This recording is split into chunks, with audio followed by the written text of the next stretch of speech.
This is an iHeart podcast. Guaranteed human. Hey, everybody. When you're at work, you never know when you're going to get interrupted, like when an office fire drill happens right in the middle of your presentation, or maybe construction is going on just outside your window. But with the Dell Pro laptop powered by Intel Core Ultra with vPro, no matter how many interruptions you have, your laptop won't be one of them. Yeah, with the battery that's optimized for the way you work and built-in intelligence that quiets distractions the moment you're trying to focus, your tech won't slow you down, even when you're getting bounced from an office you forgot to reserve. The Dell Pro, built for those who stay in the flow. Find technology built the way you work at Dell.com/Dell-Pro. Built for you.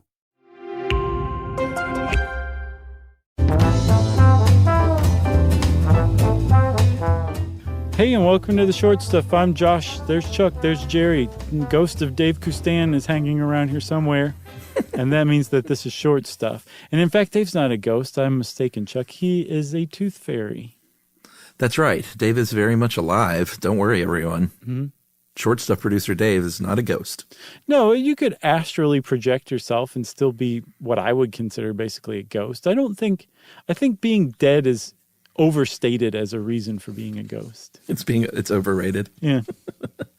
Yeah, so we're talking about the tooth fairy, and the reason I thought of this is because my daughter has not lost a tooth yet. She's coming up on 6 years old with those baby teeth, and I'm just waiting. Like, it could have happened by now, and it can happen at any time.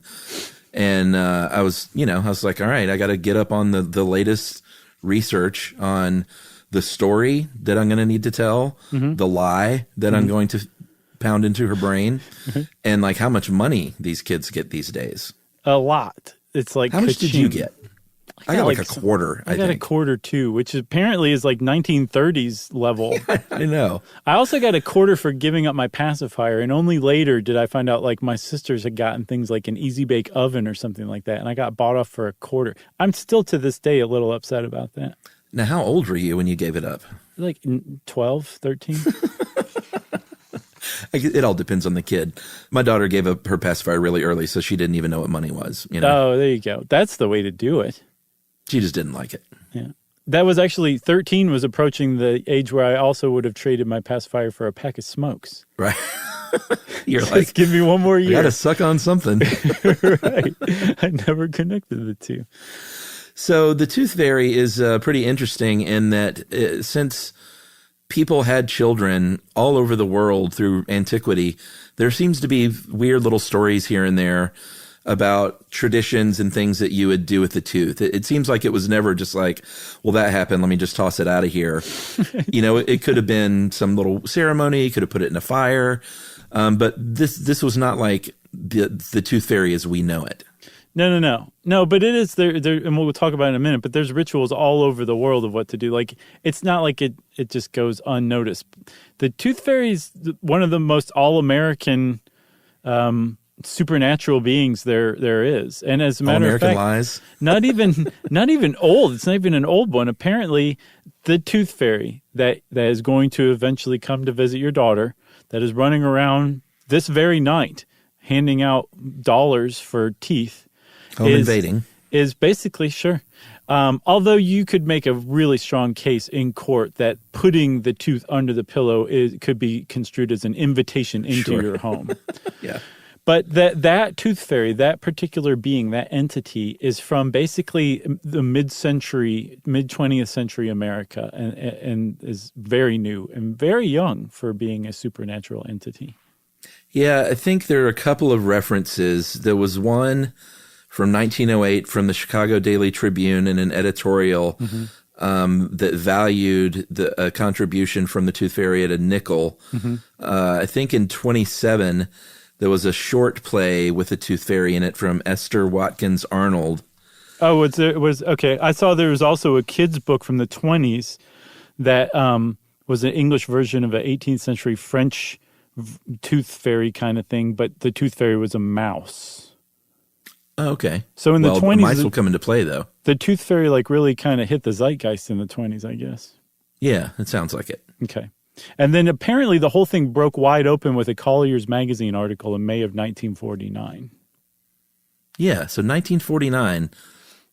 I mean, that's not that long ago that parents have been lying to their kids about this home invader who would leave money to avoid prosecution. That's right. I mean, it is kind of weird. Like, is there any explanation that you've run across so far as to why the tooth fairy wants teeth? That's something that no one ever taught me. No, and I looked a lot of different places, and there's just not a lot out there. It's pretty interesting. There's no weird origin story. I mean, we could make one up if you want to kick that thing off. Let's do that. Let's just take the Cabbage Patch Kids origin story and just replace it with Tooth Fairy. Yeah, or maybe the Tooth Fairy builds this fantasy land out of children's teeth. Okay. Sounds horrific. It does. It sounds like the teeth monster from, what was that? There was a weird Canadian TV show. What? That was basically Schitt's based. Creek? No, that was weird in a different way. I will come up with the name of it, but it was basically a bunch of urban legends that they blew out into an actual narrative over the course of a season. It was pretty interesting, but there was a monster made of children's teeth, and it was creepy. I'll send it to you. You can show it to your daughter. All right, well, let's take a little break, and we'll come back and talk about kind of some of these strange rituals and traditions all over the world right after this.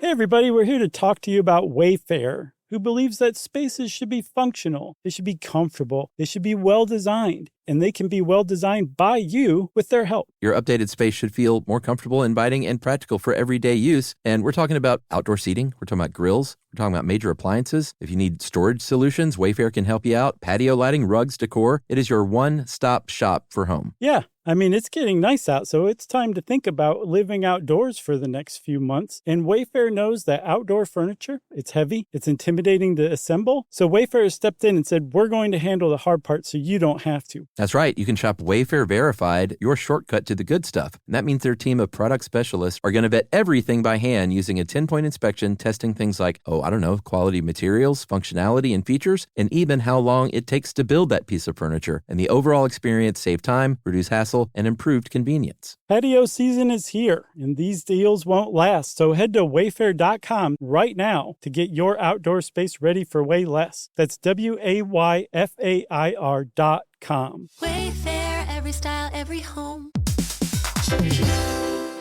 Hey everybody, I want to talk to you a little bit about Tide Evo because it represents over 10 years of innovation and product development. Tide Evo is a first-of-its-kind technology where tens of thousands of minuscule fibers are spun together to form a 6 times powerful layer packed with scrubbers, brighteners, pre-treaters, and fresheners. And that's going to deliver a breakthrough clean that's so powerful it feels like magic. Yeah, it is kind of like magic. Tide Evo is revolutionary. A 100% concentrated, waterless laundry tile that's made of compressed microfiber soap layers rather than liquid or powder. And it's not like pods or sheets because it uses 6 layers of detergent fibers to deliver superior cold water cleaning without plastic packaging of any kind. And it provides a mess-free, lightweight solution that dissolves lickety-split. So whenever you run into a laundry challenge, turn to Tide Evo. It's revolutionary. It's magic. Try new Tide Evo. Real laundry magic.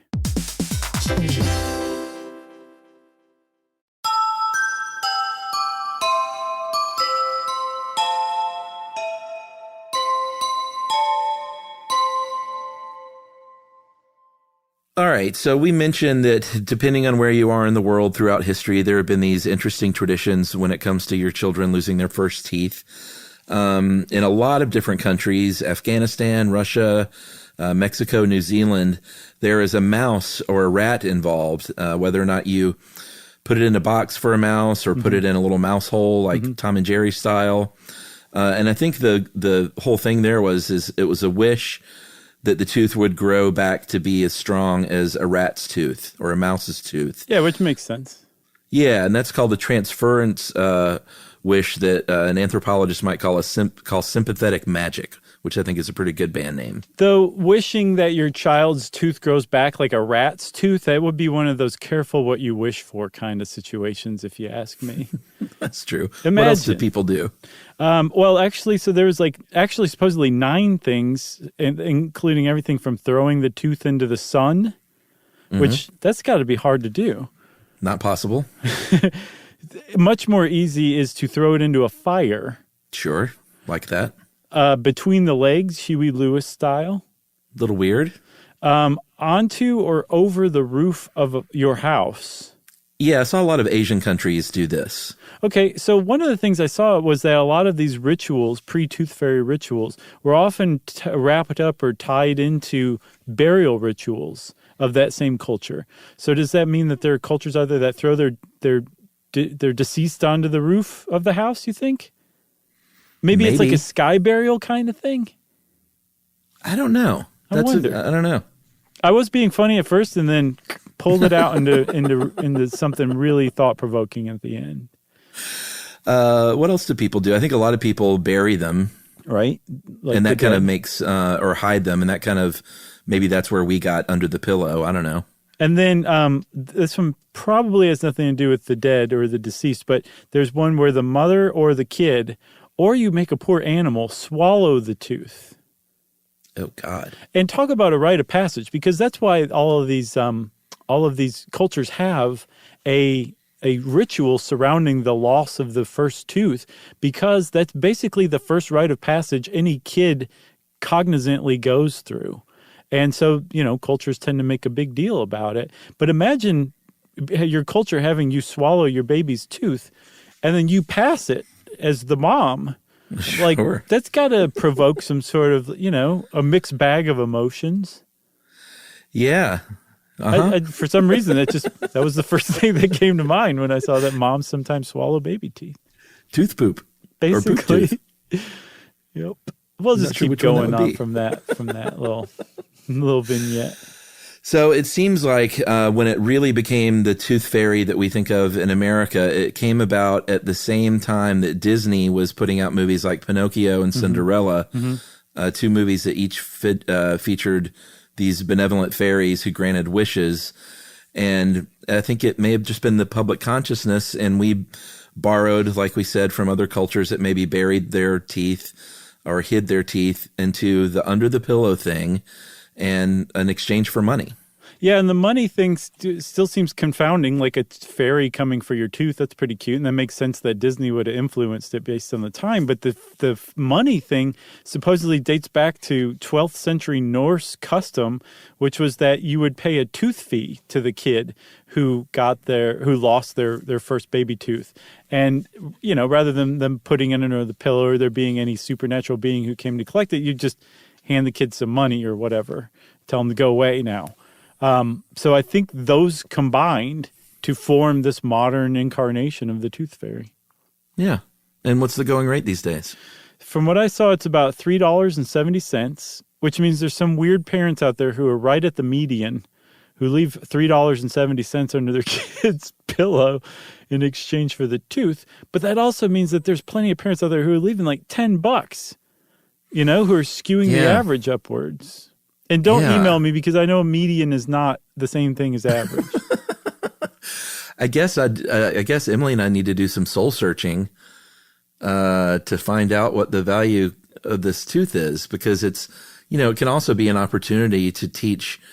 Kids have no idea what things cost. They think everything is free. Mm-hmm. So it can be an opportunity to teach them about disappointment.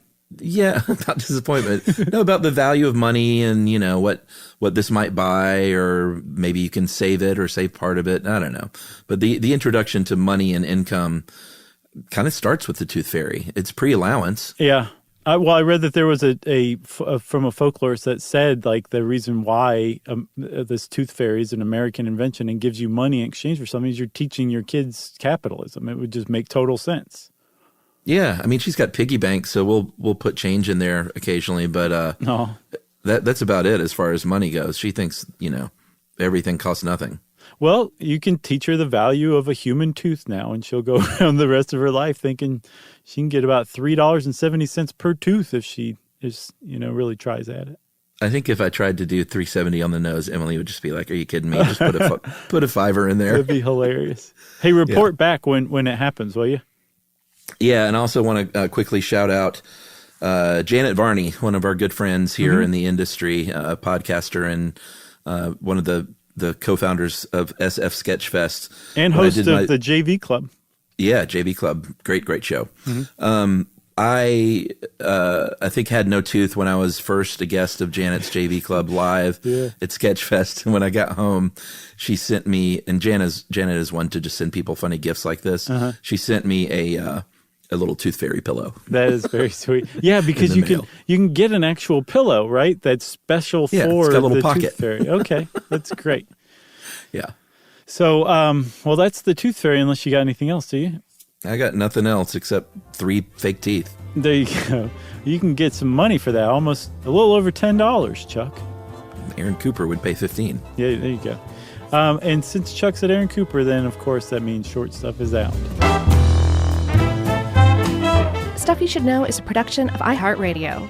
For more podcasts from iHeartRadio, visit the iHeartRadio app, Apple Podcasts, or wherever you listen to your favorite shows.